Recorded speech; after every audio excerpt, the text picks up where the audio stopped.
ആരോഗ്യത്തിലേക്ക് സ്വാഗതം. ഇന്ന് നമ്മുടെ വിഷയം നമുക്ക് ഒരു അസുഖം വന്നാൽ പ്രഥമ ശുശ്രൂഷകൾ എന്തെല്ലാമാണ് എന്നതിനെ പറ്റിയാണ്. അതിനായി നമുക്ക് ഇന്ന് വന്നിരിക്കുന്നത് orthopaedic surgeon doctor Jimmy ML ആണ്. കോട്ടയത്തു നിന്നാണ് വന്നിരിക്കുന്നത്. ഡോക്ടറെ നമുക്ക് ആരോഗ്യത്തിലേക്ക് സ്വാഗതം ചെയ്യാം. ഡോക്ടർ, ആരോഗ്യത്തിലേക്ക് സ്വാഗതം. ഡോക്ടർ കോട്ടയത്തു നിന്നാണ്. അതെ. ഏത് ഹോസ്പിറ്റലിൽ വർക്ക് ചെയ്യുന്നു? ഞാനിപ്പോൾ Mallappally Mathan hospital, CMC hospital Sankranthi, Susrusha hospital Varissery എന്നീ കോട്ടയം ഹോസ്പിറ്റലുകളിലും വർക്ക് ചെയ്യുന്നു. ഓക്കെ. ഇതിന് മുമ്പും അവിടെ തന്നെ കുറേ ഏറെക്കാലമായിട്ട് അവിടെയാണ്? ഞാനിപ്പോൾ 14 വർഷമായിട്ട് കോട്ടയത്താണ്. കോട്ടയം മെഡിക്കൽ കോളേജിലും കോട്ടയത്ത് അനുഗ്രഹ ഹോസ്പിറ്റലിലും കരിപ്പാൽ ഹോസ്പിറ്റലിലും വർക്ക് ചെയ്തിരുന്നു. അതിന് മുൻപ് Angamaly mission hospital, Kothamangalam Baselios hospital, Irinjalakuda Lal memorial hospital എന്നീ ഹോസ്പിറ്റലുകളിലായിരുന്നു വർക്ക് ചെയ്തിരുന്നത്. പഠിച്ചതൊക്കെ നാട്ടിലാണോ? പഠിച്ചത് MBBS തൃശ്ശൂരായിരുന്നു, പിന്നീട് ഡിയോർത്തോ കൽക്കട്ടയായിരുന്നു, പിന്നെ DIPNB കോവൈ മെഡിക്കൽ സെൻറ്റർ കോയമ്പത്തൂരായിരുന്നു, പിന്നെ AA ഇൻ്റർനാഷണൽ ഫെലോഷിപ്പ് സ്വിറ്റ്സർലൻഡിലും ജർമ്മനിയിലുമാണ് ചെയ്തത്. പിന്നീട് അണ്ണാമലൈ യൂണിവേഴ്സിറ്റിയുടെ PG ഡിപ്ലോമ ഗൈഡൻസ് ആൻഡ് കൗൺസിലിങ്ങും MA ഡിസാസ്റ്റർ മാനേജ്മെൻറ്റും ചെയ്തിട്ടുണ്ട്. അപ്പം ഒരുപാട് സംഘടനാ പ്രവർത്തനങ്ങളൊക്കെ ഉണ്ടെന്ന് കേട്ടിട്ടുണ്ട്. ഞാൻ കേരളത്തിലെ അസ്ഥിരോഗ വിദഗ്ധരുടെ സംഘടനയുടെ സംസ്ഥാന ജോയിൻറ്റ് സെക്രട്ടറിയും അതിനുശേഷം സംസ്ഥാന IT സെക്രട്ടറിയുമായി 6 വർഷത്തോളം പ്രവർത്തിച്ചിട്ടുണ്ട്.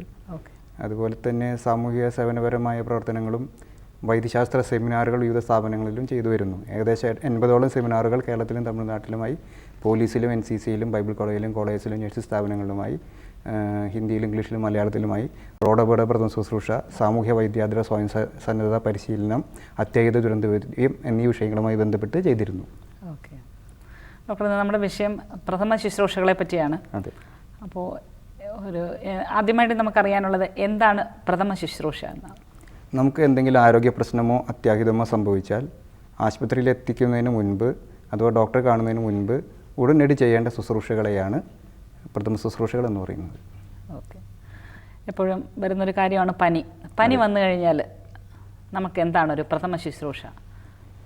പനി വന്നാൽ നാം വസ്ത്രമെല്ലാം ലൂസാക്കി ഇടണം, ഫാനെല്ലാം ഇട്ട് അതിന് കീഴേ ഇരിക്കണം, ധാരാളം വെള്ളം കുടിക്കണം, ജലാംശം നഷ്ടപ്പെടാൻ ഇടയുണ്ട്. കുട്ടികളെ എല്ലാം ആണെങ്കിൽ നനഞ്ഞ തുണി ഉപയോഗിച്ച് അവരുടെ ശരീരം തുടച്ച് പനി കുറയ്ക്കാൻ ശ്രമിക്കാം. അതുപോലെ തന്നെ പനിക്കുള്ള ഗുളികയുണ്ടെങ്കിൽ അതെല്ലാം കൊടുക്കാം. പെട്ടെന്നൊരു ഛർദിൽ വന്നു എന്ന് കരുതുക, നമുക്കൊരു പ്രഥമ ശുശ്രൂഷയായി പറയാനുള്ളത് എന്താണ്? കിടപ്പ് രോഗിക്കാണ് ഛർദിൽ വരുന്നതെങ്കിൽ ഛർദിൽ ശ്വാസനാളത്തിൽ പോയി ശ്വാസതടസ്സം ഉണ്ടാകാതിരിക്കാൻ, അതുപോലെ തന്നെ ശ്വാസകോശങ്ങളിൽ അത് പ്രവേശിച്ച് ശ്വാസകോശത്തിനുണ്ടാകുന്ന ബേസൽ ന്യൂമോണിയ ഉണ്ടാകാതിരിക്കാൻ തല ചെരിച്ചു വയ്ക്കണം. ഛർദിലുള്ള ആളുകൾ ഡ്രൈ ആയിട്ടുള്ള ഭക്ഷണം വേണം കഴിക്കാനായിട്ട്. ബ്രെഡ്, ബിസ്ക്കറ്റ് ടൈപ്പ്, അതുപോലെ തന്നെ എണ്ണമയമില്ലാത്തത്, അങ്ങനെയുള്ള തരം ഭക്ഷണം വേണം കഴിക്കാനായിട്ട്. അതും 3 നേരത്തിന് പകരം കുറേശ്ശെയായി കഴിക്കുകയായിരിക്കും ഉചിതം. 3 നേരത്തിന് പകരം അത് 6 നേരമായിട്ട് കഴിക്കണം. 6-8 നേരമായി ക്വാണ്ടിറ്റി കുറച്ച് കഴിക്കുകയാണ് നല്ലത്. അതുപോലെ തന്നെ ധാരാളം ഉപ്പ് ചേർത്ത വെള്ളമോ അല്ലെങ്കിൽ കഞ്ഞിവെള്ളത്തിൽ ഉപ്പിട്ടതോ അല്ലെങ്കിൽ നാരങ്ങ നീരിൽ ഉപ്പിട്ടതോ എല്ലാം കൊടുക്കാം. പക്ഷെ അത് ശിശുക്കൾക്ക് കൊടുക്കുമ്പോൾ അവരുടെ വയറിൻ്റെ കപ്പാസിറ്റിക്ക് അനുസരിച്ച് വേണം കൊടുക്കാനായിട്ട്. ധാരാളം ഛർദ്ദിക്കുന്നു എന്ന് കരുതി കൂടുതൽ വെള്ളം പെട്ടെന്ന് കൊടുത്താൽ അതും ഛർദ്ദിച്ചു പോകും. ഛർദ്ദിൽ പോലെ തന്നെ ബുദ്ധിമുട്ടിക്കുന്ന ഒരു കാര്യമാണ് വയറിളക്കം. വയറിളക്കത്തിന് എന്താണ് ഒരു പ്രാഥമിക ശുശ്രൂഷ? ദഹിക്കാൻ ബുദ്ധിമുട്ടുള്ള ഭക്ഷണപദാർത്ഥങ്ങൾ, ഇറച്ചി, നെയ്യുള്ള സാധനങ്ങൾ അങ്ങനെയുള്ളതെല്ലാം ഒഴിവാക്കുക. അതുപോലെ തന്നെ ഞാൻ നേരത്തെ പറഞ്ഞ പോലെ ജലാംശം ധാരാളമായി നഷ്ടപ്പെടുന്നതുകൊണ്ട് കഞ്ഞിവെള്ളത്തിൽ ഉപ്പിട്ടോ അല്ലെങ്കിൽ നാരങ്ങ നീരിൽ ഉപ്പിട്ടോ എല്ലാം കൊടുക്കാം. അതുപോലെ മുതിർന്ന ആളുകളാണെങ്കിൽ 8-10 ഗ്ലാസ് വെള്ളം ഒരു ദിവസം, അതായത് 3 ലിറ്ററെങ്കിലും വെള്ളം കുടിപ്പിക്കണം. ORS പാക്കറ്റ് അവൈലബിൾ ആണെങ്കിൽ മെഡിക്കൽ ഷോപ്പുകളെല്ലാം ORS പാക്കറ്റ് അവൈലബിൾ ആണ്. അത് 2 ലിറ്റർ വെള്ളത്തിൽ കലക്കി അത് കൊടുക്കാം. അത് കൊടുത്താൽ അതിൻ്റെ മെച്ചം എന്താണെന്ന് വെച്ചാൽ സോഡിയം, പൊട്ടാസ്യം മുതലായ ലവണങ്ങൾ നമ്മുടെ ശരീരത്തിൽ നിന്നും വയറിളക്കം മൂലം നഷ്ടപ്പെട്ടുകൊണ്ടിരിക്കും. അത് ഇത് തിരികെ നൽകും. ORS പാക്കറ്റ് ഇല്ലെങ്കിൽ ഒരു 2 ലിറ്റർ തിളപ്പിച്ചാറിയ വെള്ളത്തിൽ 5 സ്പൂൺ പഞ്ചസാരയും 1/2 സ്പൂൺ ഉപ്പും ചേർത്ത് കൃത്രിമമായി നമ്മുടെ വീടുകളിൽ തന്നെ ORS ഉണ്ടാക്കാവുന്നതാണ്. അത് കലക്കി കൊടുക്കാവുന്നതാണ്. ഓക്കെ. ഈ വയറിളക്കം ഒന്ന് തടയാനായിട്ട് എന്ത് ചെയ്യണം ഡോക്ടർ? ഞാൻ നേരത്തെ പറഞ്ഞതുപോലെ ദഹിക്കാൻ ബുദ്ധിമുട്ടുള്ള ഭക്ഷണ സാധനങ്ങൾ കൊടുക്കരുത്.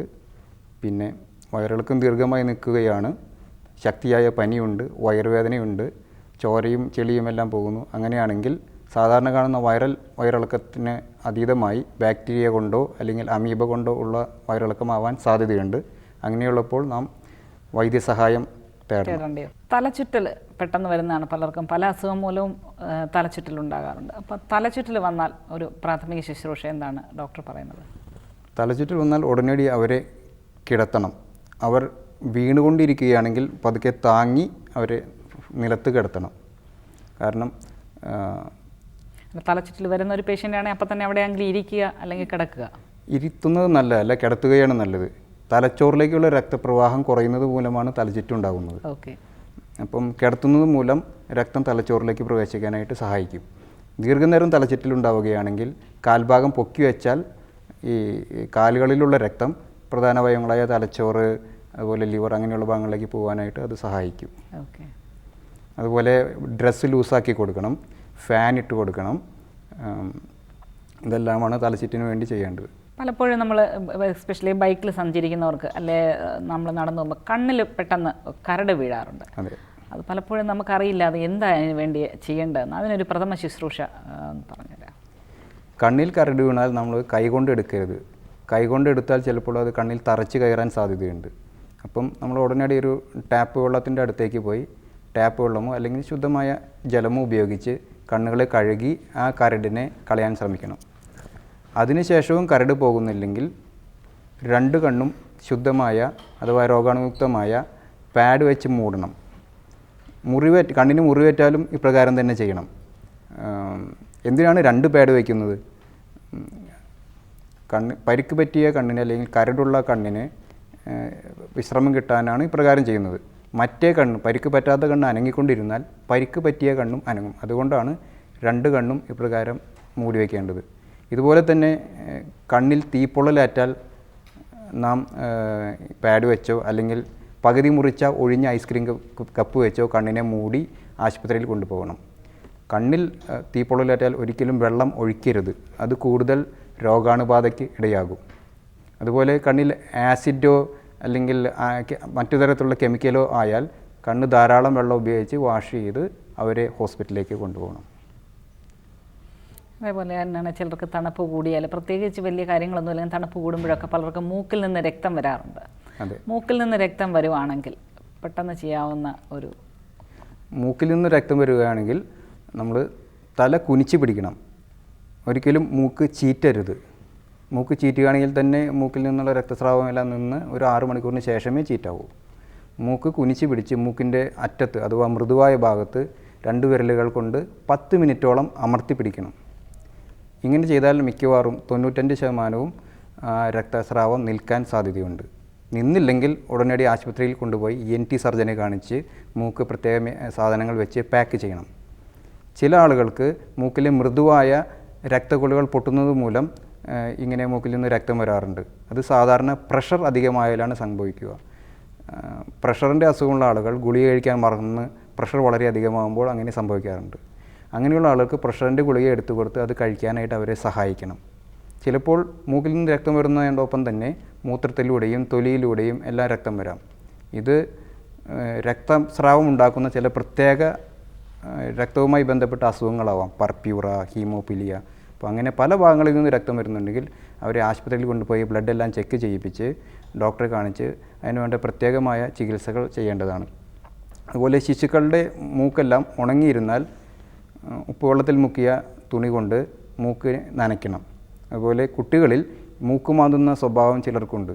ആ സ്വഭാവത്തെ ഒഴിവാക്കണം. മൂക്ക് മാന്തിയാലും ഇത്തരത്തിൽ മൂക്കിൽ നിന്ന് രക്തം വരാം. ഡോക്ടർ, ഈ രക്തം വരാതിരിക്കാൻ തടയാൻ എന്തുണ്ട്? മൂക്കിൽ നിന്ന് രക്തം വരുന്നതിനെ തടയാനായിട്ടുള്ളൊരു അതാണ് ഞാൻ നേരത്തെ പറഞ്ഞത്. നമ്മൾ മൂക്ക് ചീറ്റരുത്. തല കുനിച്ച് പിടിച്ച് മൂക്കിൻ്റെ മൃദുവായ ഭാഗത്ത് അമർത്തി പിടിച്ചാൽ ആ രക്തപ്രവാഹം നിൽക്കും. പിന്നെ തല ചെരിച്ച് പിടിച്ചാൽ എന്തുണ്ടാകുമെന്ന് വെച്ചാൽ ഈ രക്തം വായിലേക്ക് പോയി അത് ശ്വാസനാളത്തിലേക്കും അന്നനാളത്തിലേക്കും പോയി ശ്വാസതടസ്സവും മറ്റും ഉണ്ടാക്കാം. ഇത് നേരത്തെ ചോദിച്ചതുപോലെ ഇത് തടയാനായിട്ട് നമുക്ക് പ്രത്യേകമായിട്ട് എന്തെങ്കിലും ചെയ്യാൻ കഴിയും എന്ന് നമുക്ക് പറയാൻ പറ്റില്ല. കാരണം അത് പല കാരണങ്ങൾ കൊണ്ടാണ് ഉണ്ടാകുന്നത്. ചിലപ്പോൾ ഈ രക്തത്തിലെ കുഴപ്പം കൊണ്ടാവാം, ചിലപ്പോൾ പ്രഷർ കൂടിയത് കൊണ്ടാവാം, ചിലപ്പോൾ മൂക്കിൽ പരിക്കേറ്റത് കൊണ്ടാവാം. ഇതുമല്ലെങ്കിൽ ചിലപ്പോൾ പ്രഥമ ശുശ്രൂഷ ചെയ്താൽ നിൽക്കാത്ത രക്തസ്രാവം മൂക്കിലുള്ള ക്യാൻസർ കൊണ്ടാവാം. അപ്പോൾ അത് അതിൻ്റെ തരം അനുസരിച്ചാണുള്ളത്. പൊതുവെ പറഞ്ഞാൽ ഞാൻ നേരത്തെ പറഞ്ഞതുപോലെ മൂക്ക് മാന്തുന്ന ശീലം ഒഴിവാക്കുക, മൂക്ക് ഡ്രൈ ആണെങ്കിൽ നനച്ച തുണി കൊണ്ട് തുടയ്ക്കുക, അതുപോലെ പ്രഷറിൻ്റെ ഗുളികകൾ കഴിക്കുക, അങ്ങനെയെല്ലാം ചെയ്യാം. ഒരു മുറിവുണ്ട്, വലിയൊരു മുറിവുണ്ടായാൽ ആ, അതിനൊരു പ്രഥമ ശുശ്രൂഷ എന്താണ് സജസ്റ്റ് ചെയ്യുന്നത്? മുറിവുണ്ടായാൽ നാം അത് ടാപ്പ് വാട്ടറും സോപ്പെല്ലാം വെച്ച് നന്നായി കഴുകി അതിൽ അഴുക്കെല്ലാം കളയണം. രോഗാണു വിമുക്തമാക്കാൻ അഥവാ രോഗാണുക്കളെ നശിപ്പിക്കാൻ സഹായിക്കുന്ന ലൈനുകൾ ബീറ്റാഡിൻ മുതലായവ ഉണ്ടെങ്കിൽ അത് വെച്ച് മുറിവിനെ കഴുകണം. അതിനുശേഷം രോഗാണുമുക്തമായ പാഡ്, അതായത് രണ്ട് ഭാഗത്ത് പുറത്തും രണ്ട് സൈഡുകളിൽ തുണിയും ഉള്ളിൽ രോഗാണുമുക്തമായ പഞ്ഞിയുമുള്ള രക്തം വലിച്ചെടുക്കാൻ കഴിയുന്ന മെറ്റീരിയലിനെയാണ് പാഡ് എന്ന് പറയുന്നത്. ഈ പാഡ് വെച്ച് റോളർ ബാൻഡേജ്, അതായത് ചുറ്റുന്ന ബാൻഡേജ് വെച്ച് അതിനെ ചുറ്റണം. അതുപോലെ തന്നെ നമുക്ക് മുറിവുണ്ടായാൽ രക്തം വന്നുകൊണ്ടിരിക്കുകയാണെങ്കിൽ കയ്യിൽ നിന്നാണെങ്കിൽ കൈഭാഗം പൊക്കി വയ്ക്കുന്നതും കാലിൽ നിന്നാണെങ്കിൽ കാൽ ഉയർത്തി വയ്ക്കുന്നതും 50% രക്തം പോകുന്നതിനെ തടയാൻ സഹായിക്കും. അതിനുശേഷം നാം ചെയ്യേണ്ടതാണ് ഇതിനെ പ്രഷർ ബാൻഡേജ് എന്ന് പറയും. പണ്ട് കാലത്ത് കയർ കെട്ടുന്ന സമ്പ്രദായം എല്ലാം ഉണ്ടായിരുന്നു, അതായത് ടൂർണിക്കറ്റ്. ഈ ടൂർണിക്കറ്റ് 6 മണിക്കൂറോളം അഴിക്കാതിരുന്നു കഴിഞ്ഞാൽ കൈകാലുകളിലേക്കുള്ള രക്തോട്ടം കുറയുന്നതിനാൽ ആ ഭാഗം മുറിച്ചു കളയേണ്ട അവസ്ഥ വരെ ഉണ്ടാവാം. അതുമാത്രമല്ല, ഈ കയർ കെട്ടുന്നത് ശരീരഭാഗങ്ങളെ വ്യത്യസ്തമായ രീതിയിൽ അമർത്തുന്നത് കൊണ്ട് രക്തക്കുഴലുകൾക്കും ഞരമ്പുകൾക്കും മസിലിനും എല്ലാം വീക്കമുണ്ടാകാനും ചിലപ്പോൾ കേടുപാടുകളോ അല്ലെങ്കിൽ തളർച്ച ഉണ്ടാകാനും സാധ്യതയുണ്ട്. അതുകൊണ്ട് ഇപ്പോഴത്തെ രീതി എന്ന് പറയുന്നത് പ്രഷർ ബാൻഡേജാണ്. അതായത് പാഡ് വെച്ച് ഒരുവിധം പ്രഷറിൽ അതിനെ കെട്ടുക. പിന്നെ വളരെ വലിയ മുറിവാണെങ്കിൽ കൂടുതൽ വലിയ പാഡ് വയ്ക്കാം. കൂടുതൽ അമർത്തി കെട്ടാനായി ചുറ്റും പഞ്ഞി, റോളർ കോട്ടൺ, അത് വെച്ച് നമുക്ക് കുറച്ചുകൂടെ ടൈറ്റായി ബാൻഡേജ് ചെയ്യാവുന്നതാണ്. മുറുക്കി കെട്ടണം. ഓക്കെ. അപ്പോൾ ഇപ്പോൾ ഈ മുറിവ് കുറച്ച് കൂടുതൽ വലുതായി ആ ശരീരം, ഇപ്പോൾ വിരലിന് ഒരു വിരൽ അല്ലെ ഒരു കൈ, അത് കംപ്ലീറ്റ് ആയിട്ട് അറ്റുപോയാൽ നമ്മൾ എന്ത് ചെയ്യും? അറ്റുപോയ ഭാഗത്തെ ക്ലീൻ ആയിട്ടുള്ള ഒരു പ്ലാസ്റ്റിക് ബാഗിലാക്കണം. വേറൊരു പ്ലാസ്റ്റിക് ബാഗ് എടുത്ത് അതിൽ ഐസ് ക്യൂബ്സ് നിറയ്ക്കണം. എന്നിട്ട് ഈ അറ്റുപോയ ഭാഗം വെച്ചിരിക്കുന്ന പ്ലാസ്റ്റിക് ബാഗിനെ ഐസ് ക്യൂബ്സ് ഇട്ട പ്ലാസ്റ്റിക് ബാഗിലേക്ക് ഇറക്കി വെക്കണം. അതിനുശേഷം 2 ബാഗുകളും കൂടെ ടൈറ്റായി ബാൻഡേജ് വെച്ചോ അല്ലെങ്കിൽ റബ്ബർ ബാൻഡ് വെച്ച് ബന്ധിക്കണം. അതായത് അറ്റുപോയ ശരീരഭാഗത്തെ ഒരു ക്ലീനായ പ്ലാസ്റ്റിക് ബാഗിലാക്കുക, അതിനെ ഐസ് ക്യൂബ്സ് ഇട്ട മറ്റൊരു പ്ലാസ്റ്റിക് ബാഗിലേക്ക് ഇറക്കി വയ്ക്കുക, രണ്ടിനെയും ടൈറ്റായി ബന്ധിക്കുക. ഇതിന് ശേഷം ഈ അറ്റുപോയ ഭാഗത്തെ 6 മണിക്കൂറിനുള്ളിൽ ശരീരഭാഗങ്ങൾ മൈക്രോസ്കോപ്പിൻ്റെ സഹായത്തോടെ തുന്നിച്ചേർക്കുന്ന, അതായത് മുറിഞ്ഞ രക്തക്കൊള്ളുകൾ, ഞരമ്പുകൾ, മസിലുകൾ എല്ലാം മൈക്രോസ്കോപ്പിൻ്റെ സഹായത്തോടെ തുന്നിച്ചേർക്കുന്ന മൈക്രോവാസ്കുലർ ഫെസിലിറ്റിയുള്ള ആശുപത്രിയിലേക്ക് കൊണ്ടുപോകണം. എന്താണ് ഈ 6 മണിക്കൂർ എന്ന് പറയാൻ കാരണം എന്ന് വെച്ചാൽ 6 മണിക്കൂറിൽ കൂടുതൽ സമയമെടുത്താൽ ഇത് തുന്നിച്ചേർത്താൽ ഇതിൻ്റെ റിസൾട്ട് വളരെ പുവറായിരിക്കും. അതായത് അത് പിടിക്കാനുള്ള സാധ്യത കുറവായിരിക്കും, പിടിച്ചാലും അതിൻ്റെ പ്രവർത്തനശേഷി കുറവായിരിക്കും, രക്തോട്ടം കുറവായിരിക്കും. ഇത്തരത്തിലുള്ളൊരു ക്വസ്റ്റ്യൻ എന്നോട് ഒരവസരത്തിലൊരു രോഗി ചോദിച്ചു, ഈ അറ്റുപോയ ശരീരഭാഗം എങ്ങനെ കൊണ്ടുപോകണം. അപ്പോൾ ആ രോഗി ചോദിച്ചതാണ്, അങ്ങനെയാണെങ്കിൽ മറ്റേ ഭാഗത്ത് എന്ത് ചെയ്യണമെന്നുള്ളതാണ്. മറ്റേ ഭാഗം എന്ന് പറയുന്നത് ആ വ്യക്തി തന്നെയാണ്. അവരുടെ ആ മുറിവ് ബാൻഡേജ് ചെയ്ത് ആ വ്യക്തിയെയും അറ്റുപോയ ഭാഗത്തെയും കൊണ്ടുപോയാലേ ഓപ്പറേഷൻ ചെയ്ത് രണ്ടും കൂടെ തുന്നി ചേർക്കാൻ കഴിയും. കത്തി കുത്തി കയറുകയാണെങ്കിൽ നമ്മൾ എന്ത് ചെയ്യും? കത്തി കുത്തി കയറുക, അല്ലെങ്കിൽ കടാര, അല്ലെങ്കിൽ കമ്പിപ്പാര, ഇങ്ങനെ ശരീരത്തിലേക്ക് കുത്തി കയറിയിരിക്കുന്ന സാധനങ്ങളുണ്ടെങ്കിൽ നമ്മൾ അപകട സ്ഥലത്ത് വെച്ച് അത് വലിച്ചൊരിക്കലും ഊരരുത്.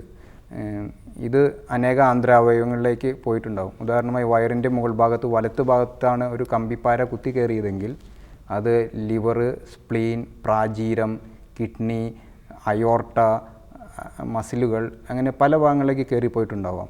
അവിടെ ബ്ലഡ് ക്ലോട്ടെല്ലാം വന്ന് രക്തക്കട്ട വന്ന് അവിടെ അടഞ്ഞിരിക്കുകയായിരിക്കും. നമ്മളവിടെ വെച്ച് അത് വലിച്ചു ഊരി കഴിഞ്ഞാൽ ഈ രക്തക്കട്ടകളെല്ലാം അളകുകയും അങ്ങനെ മുറിഞ്ഞ രക്തക്കൊള്ളികൾ തുറക്കപ്പെടുകയും ഈ മുറിഞ്ഞ രക്തക്കൊള്ളികളുടെ രക്തം ശരീരത്തിലെ ആന്തരാവയവങ്ങളിലേക്ക് വാർന്ന് പെട്ടെന്ന് ഇത്തരത്തിലുള്ള ആളുകൾ മരണപ്പെടാം. അതുകൊണ്ട് അങ്ങനെയുള്ള ആളുകളെ ആശുപത്രിയിൽ കൊണ്ടുപോയി ബോധമെല്ലാം കെടുത്തി ബ്ലഡെല്ലാം കൊടുത്ത് ഓപ്പറേഷൻ തുടങ്ങുന്നതിന് മുൻപ് ഓപ്പറേഷൻ ചെയ്യുന്ന ഡോക്ടർ വേണം വളരെ സാവധാനം അത് ഊരാനായിട്ട്. അതേപോലെ ചില പ്രാണികളുണ്ട്, കടന്തൽ പോലെയുള്ള ചില പ്രാണികൾ, അല്ലെങ്കിൽ വലിയ ടൈപ്പ് ചില ഉറുമ്പുകൾ, അതൊക്കെ കുത്തിക്കഴിഞ്ഞാൽ കുറേ നേരത്തേക്ക് അരപ്പും ബുദ്ധിമുട്ടുമായിരിക്കും. അതിന് നമ്മൾക്ക് എന്ത് ചെയ്യാൻ കഴിയും? കടന്നലെല്ലാം കുത്തിയാൽ ആ ഭാഗം കഴുകുക. കടന്നലിൻ്റെ അല്ലെങ്കിൽ തേനീച്ചയുടെ എല്ലാം കൊമ്പ് അവിടെ ഒടിഞ്ഞിരിക്കുന്നുണ്ടെങ്കിൽ നമുക്ക് പുരുകം പ്ലക്ക് ചെയ്യുന്ന ടൈപ്പ് ഫോർസെപ്സ് അഥവാ പ്രീ ഡിഗ്രി സ്റ്റുഡൻസ് അല്ലെങ്കിൽ +2 സ്റ്റുഡൻസിനൊക്കെ അവർ ഡിസെക്ഷൻ ബോക്സിൽ ഫോർസെപ്സ് ഉണ്ടാവും, സുവോളജി ഫോർസെപ്സ്. അത് വെച്ച് സാവധാനം അതിനെ ഇളക്കിയെടുക്കുക. അതല്ലാതെ നമ്മൾ കൈകൊണ്ട് പിടിച്ച് വലിച്ചാൽ അത് പകുതി ഒടിഞ്ഞ് അവിടെ ഇരിക്കും.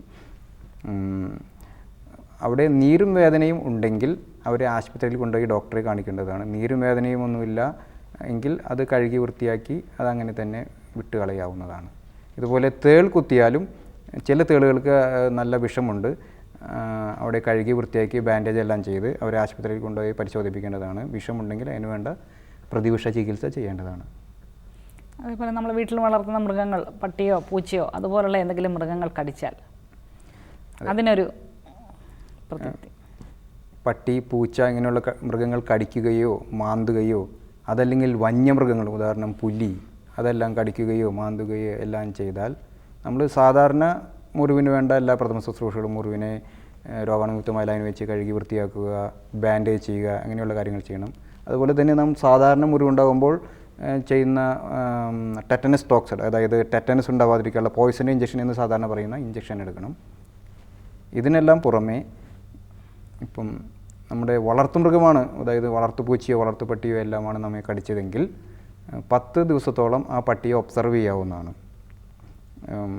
അതിനു പകരം കാട്ടുമൃഗങ്ങളോ അല്ലെങ്കിൽ കുരങ്ങോ അല്ലെങ്കിൽ സ്ട്രീറ്റ് ഡോഗ്സ് അല്ലെങ്കിൽ ചില വിഭ്രാന്തികൾ കാണിക്കുന്ന പട്ടികളാണോ കടിച്ചതെങ്കിൽ ഒബ്സർവ് ചെയ്തിട്ട് കാര്യമില്ല, അവയ്ക്ക് പേയ ഉണ്ടാവാൻ സാധ്യതയുണ്ട്. അപ്പം ഏത് പട്ടിയോ പൂച്ചയോ മാന്തുകയോ കടിക്കുകയോ ചെയ്താലും 3 ഇഞ്ചക്ഷൻ എടുക്കാതെ വയ്യ. പണ്ട് കാലങ്ങളിലാണെങ്കിൽ മെഡിക്കൽ കോളേജുകളെല്ലാം വയറിൽ കുത്തിവയ്ക്കുന്ന നെർവ് വാക്സിൻ ഉണ്ടായിരുന്നു. അത് ഒരുപാട് കൂടുതലല്ലേ? അതെ, അത് 10 ദിവസത്തോളം എടുക്കണം. പിന്നെ 10 ദിവസം പട്ടിയെ ഒബ്സർവ് ചെയ്തിട്ട് പട്ടിക്ക് പേയ് ഉണ്ടെങ്കിൽ 14 ദിവസം ചുരുങ്ങിയത് എടുക്കണം. അതിന് പകരം ഇപ്പോൾ കുറച്ചും കൂടെ അലർജി എല്ലാം കുറവുള്ള, കോംപ്ലിക്കേഷൻസ് കുറവുള്ള ഹ്യൂമൻ വാക്സിൻ, അതുപോലെ ഡക്ക് എംബ്രിയോ വാക്സിൻ മുതലായ വാക്സിനുകൾ അവൈലബിൾ ആണ്. അത് 300-400 രൂപ കൊടുത്താൽ മെഡിക്കൽ ഷോപ്പിൽ നിന്ന് വാങ്ങാവുന്നതാണ്. അത് നമ്മുടെ കയ്യിലെ മസിലിലാണ് ചെയ്യുന്നത്. അത് ആദ്യത്തെ ദിവസം, 3-ാമത്തെ ദിവസം, 7-ാമത്തെ ദിവസം, ഇങ്ങനെ 3 ഇഞ്ചക്ഷനാണ് ചെയ്യുക. ഇതിനെ പ്രൊഫിലാക്സിസ് എന്ന് പറയും. അതായത് പേവിഷം നമ്മുടെ അടുത്ത് ശരീരത്തിലേക്ക് കയറിയിട്ടുണ്ടെങ്കിലും ശരീരത്തിൻ്റെ രോഗപ്രതിരോധ ശേഷി വർദ്ധിച്ചു കഴിയുമ്പോൾ ആ വിഷത്തിൻ്റെ പ്രവർത്തനം കൊണ്ട് ശരീരത്തിന് കാര്യമായ കേടൊന്നും പറ്റുകയില്ല. അതിന് പ്രൊഫിലാക്സിസ് എന്ന് പറയും. അതേസമയം തന്നെ സ്ട്രീറ്റ് ഡോഗ് ആണെങ്കിൽ ഇത് 7 ഇഞ്ചക്ഷൻ എടുക്കണം. 0, 3, 7, 14, 28, 90 എന്നെല്ലാം പറഞ്ഞ് കൂടുതൽ ഇഞ്ചക്ഷനുകൾ എടുക്കേണ്ടതായിട്ട് വരും. അതുപോലെ തന്നെ വളരെ വലിയ മുറിവാണെങ്കിൽ റാബീസ് സീറമുണ്ട്. അതായത് ഈ വാക്സിനുകൾ നമ്മുടെ പ്രതിരോധശേഷി വർദ്ധിപ്പിക്കുമ്പോൾ സീറം നേരിട്ട് രോഗാണുക്കളെ നശിപ്പിക്കുകയാണ് ചെയ്യുന്നത്. അങ്ങനെയുള്ള സീറം കൂടെ കുത്തിവയ്ക്കേണ്ടതായും വരാറുണ്ട്. പലപ്പോഴും വളർത്തു മൃഗങ്ങളിൽ നിന്ന് മനുഷ്യരിലേക്ക് പല രോഗങ്ങളും പകരാറുണ്ട്. ഈ പകർച്ചവ്യാധികൾ തടയാൻ എന്ത് മാർഗമാണുള്ളത്? മൃഗങ്ങളിൽ നിന്നും മനുഷ്യരിലേക്ക് വരുന്ന രോഗങ്ങളെ സൂനോസിസ് എന്ന് പറയും. ചിലതരത്തിലുള്ള വിര അസുഖങ്ങൾ, ചിലതരത്തിലുള്ള മഞ്ഞപ്പിത്തങ്ങൾ, അങ്ങനെയുള്ള പല അസുഖങ്ങളും മൃഗങ്ങളിൽ നിന്ന് മനുഷ്യനിലേക്ക് പകരാം. അതുകൊണ്ട് മൃഗങ്ങളുമായിട്ട് അധികം അടുത്ത് ഇടപഴകാതിരിക്കുകയാണ് നല്ലത്. ഇടപഴകിയാൽ നാം കൈയെല്ലാം കഴുകണം, ശരീരത്തിലെല്ലാം തൊട്ടിട്ടുണ്ടെങ്കിൽ കുളിക്കണം. പ്രത്യേകിച്ച് കുട്ടികളെ മൃഗങ്ങളുടെ അടുത്തേക്ക് വിടാതിരിക്കുക. ഇതെല്ലാമാണ് ഇതിന് ചെയ്യാവുന്നത്. ഓക്കെ. അതേപോലെ ചിലർക്ക് ആഹാരം കഴിക്കുമ്പോഴും അല്ലാത്തപ്പോഴും ഒക്കെ ഈ ചോക്കിംഗ് അനുഭവപ്പെടാറുണ്ട്. അതിന് എന്ത് പ്രഥമ ശുശ്രൂഷ, അതുപോലെ പെട്ടെന്നൊരു ശ്വാസം മുട്ടൽ വന്നാൽ എന്ത് സാധാരണ ഭക്ഷണം കഴിക്കുമ്പോൾ തമാശയെല്ലാം പറഞ്ഞിരുന്നു പെട്ടെന്ന് ഫാസ്റ്റായി ഭക്ഷണം കഴിക്കുമ്പോഴാണ് ഇങ്ങനെ ഉണ്ടാവുന്നത്. പെട്ടെന്ന് ശ്വാസതടസ്സം വരിക, ചുമയ്ക്കുക, മുഖം നീലിക്കുക, ഇതെല്ലാമാണ് ഇതിൻ്റെ ലക്ഷണങ്ങൾ. ഇവിടെ എന്താണ് സംഭവിക്കുന്നത്? കഴിച്ച ആഹാരം അല്ലെങ്കിൽ ഇറച്ചി കഷ്ണം ശ്വാസനാളമുഖത്തേക്ക് പോയി, അതായത് ലാരിങ്സിലേക്ക് പോയി ലാരിങ്സിനെ അഥവാ ശ്വാസനാളത്തെ അടച്ച് ശ്വാസതടസ്സം ഉണ്ടാക്കുകയാണ് ചെയ്യുന്നത്. അങ്ങനെയുള്ള അവസരത്തിൽ നമ്മൾ അവരെ ചുമയ്ക്കാനായിട്ട് പ്രോത്സാഹിപ്പിക്കണം. ചുമച്ച് കഴിയുമ്പോൾ എയറിൻ്റെ പ്രഷർ കാരണം ആ ആഹാരപദാർത്ഥം തെറിച്ച് പോയില്ലെങ്കിൽ അവരെ കുനിച്ച് നിർത്തി അഥവാ ചെരിച്ച് നിർത്തി നമ്മൾ അവരുടെ പിന്നിൽ പോയി നിന്ന് അവരുടെ വയറിൻ്റെ മുകൾ ഭാഗത്ത് 2 കൈകൾ ചേർത്ത് പിടിച്ച് മുഷ്ടി പോലെയാക്കി മുഷ്ടി കൊണ്ട് ഇടിക്കണം. ഇടിക്കുമ്പോൾ വയറിലെ പ്രഷർ അധികമാകുന്ന മൂലം ആ പ്രഷർ ലങ്സിലേക്ക് പോയി ലങ്സിലെ പ്രഷർ അധികമായി ഈ ആഹാരപദാർത്ഥത്തെ തെറിപ്പിച്ച് കളയും. അങ്ങനെ 3-4 പ്രാവശ്യം ഇടിക്കുക. അതാണ് ഇതിന് ചെയ്യാവുന്നത്, ചോക്കിങ്ങിന്. ഇത് അഡൽട്സിന് ചെയ്യാവുന്നതാണ്, അതായത് മുതിർന്ന ആളുകൾക്ക്. അതിന് പകരം കുട്ടികളാണെങ്കിൽ നമ്മൾ കുട്ടികളെ ഒരു കൈ കൊണ്ട് സ്റ്റെബിലൈസ് ചെയ്ത് പിടിക്കണം. 2 കൈ ഉപയോഗിക്കുന്നതിന് പകരം 1 കൈ ഉപയോഗിച്ചാലും മതി. പിന്നെ ശിശുക്കളാണെങ്കിൽ നാം അവരെ കൈത്തണ്ടയിൽ കിടത്തി തലഭാഗം കൈപ്പത്തിയുടെ അവിടെ വെച്ച് തലഭാഗം കുറച്ച് ചെരിച്ച് പിടിക്കണം. കൈത്തണ്ടയിൽ അവരെ കിടത്തണം, കമഴ്ത്തി കിടത്തി തലഭാഗം ചെരിച്ച് പിടിച്ച് പുറത്ത് തട്ടുക. അതായത് തോൾപ്പലകൾക്കിടയിൽ പുറത്തായി, അതായത് നെഞ്ചിൻ്റെ പുറത്തായി 5-6 പ്രാവശ്യം തട്ടുക. എന്നിട്ടും പോയില്ലെങ്കിൽ അവരെ മൃദുവല്ലാത്ത കട്ടിയുള്ള ഒരു പ്രതലത്തിൽ കിടത്തി അവരെ നെഞ്ചിൻ്റെ താഴ്ഭാഗത്ത് വിരലുകൾ കൊണ്ട് അമർത്തുക.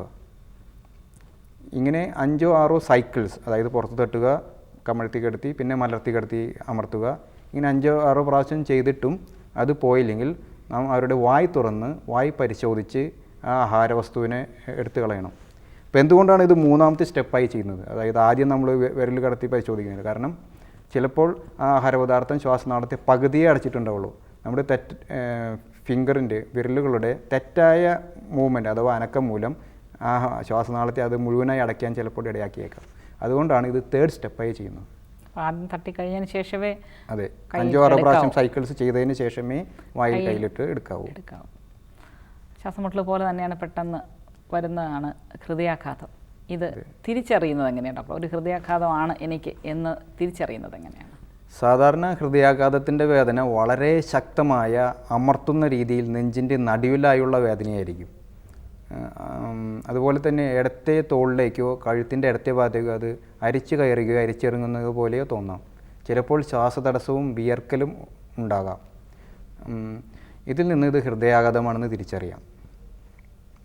ഹൃദയാഘാതം വരുന്ന ഒരാളെ പെട്ടെന്ന് നമുക്കതിന് ഫസ്റ്റ് ഹൃദയാഘാതത്തിൻ്റെ വേദനയാണെന്ന് നമുക്ക് തോന്നിയാൽ അഥവാ മനസ്സിലായാൽ അവരെ ഫ്രസ്ട്രേറ്റ് ചെയ്യിപ്പിക്കരുത്. അതായത് അവരെ ടെൻഷൻ അടിപ്പിക്കരുത്. അവർ പെട്ടെന്ന് വാ നമുക്ക് ആശുപത്രിയിൽ പോകാം എന്ന് പറഞ്ഞ് അവരെ പെട്ടെന്ന് കൊണ്ടുപോകരുത്. അവരെ വിശ്രമിക്കാൻ അനുവദിക്കണം. ഫാൻ ഇട്ട് കൊടുക്കണം, വസ്ത്രം ലൂസാക്കണം, ഒരു സ്ഥലത്ത് ഇരുത്തുകയോ കിടത്തുകയോ ചെയ്യണം. ഹൃദയാഘാതത്തിനുള്ള ഗുളികകൾ അവർ കഴിച്ചുകൊണ്ടിരിക്കുന്നില്ല, അതെല്ലാം കഴിക്കാനായിട്ട് അവരെ സഹായിക്കണം. അതേസമയം തന്നെ ആശുപത്രിയിലെ ആംബുലൻസിൽ വിളിച്ച് പറഞ്ഞ് ആംബുലൻസിനെ വരുത്തിക്കണം. ഇതാണ് ആദ്യമായിട്ട് നമ്മൾ ചെയ്യേണ്ടത്. പിന്നെ അതിനുശേഷം നമ്മൾ അവരുടെ പൾസ് നോക്കണം. അതായത് സാധാരണ കൈപ്പത്തിയുടെ ഉൾഭാഗത്ത് തള്ളവിരലിന് താഴെയായുള്ള കുഴയുടെ മുൻഭാഗത്തായിട്ടാണ് പൾസ് നോക്കാറ്. ഇതിന് റേഡിയൽ പൾസ് എന്ന് പറയും.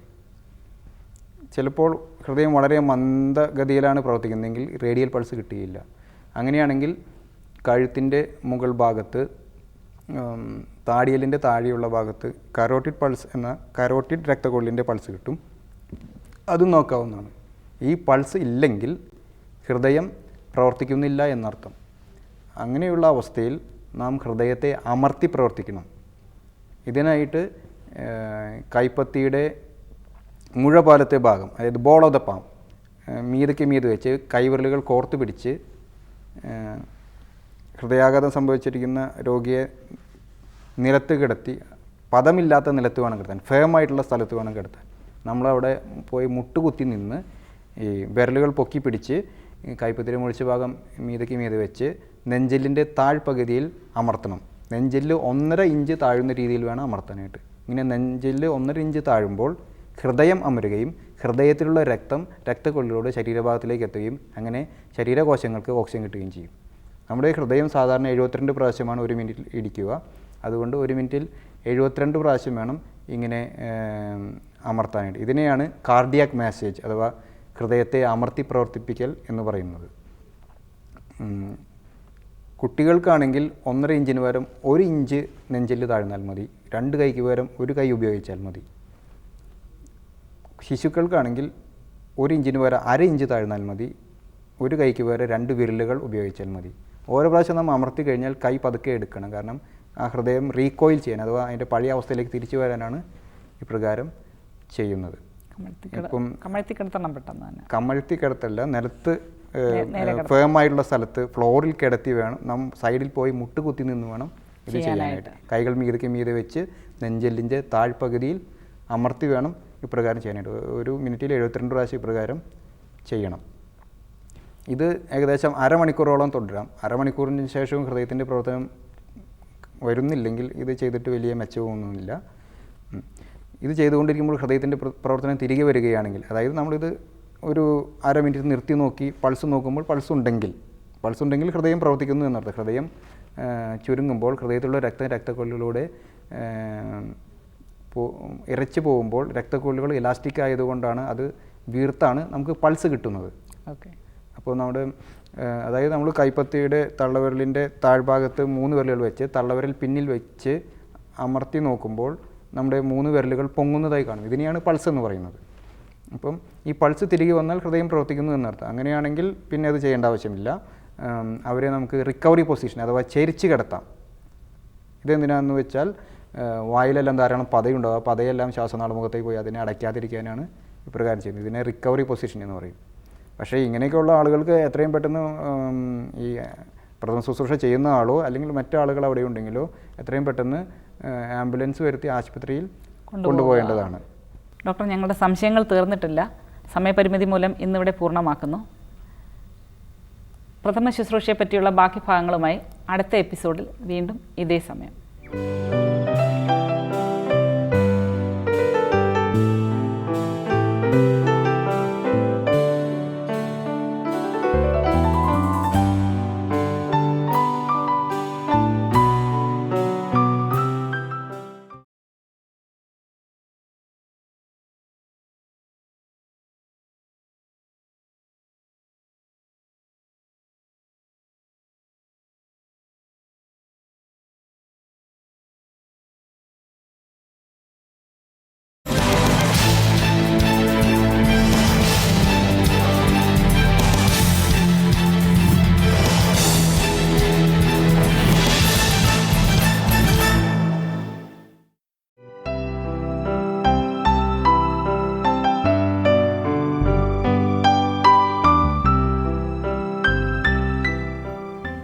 ആരോഗ്യത്തിലേക്ക് സ്വാഗതം.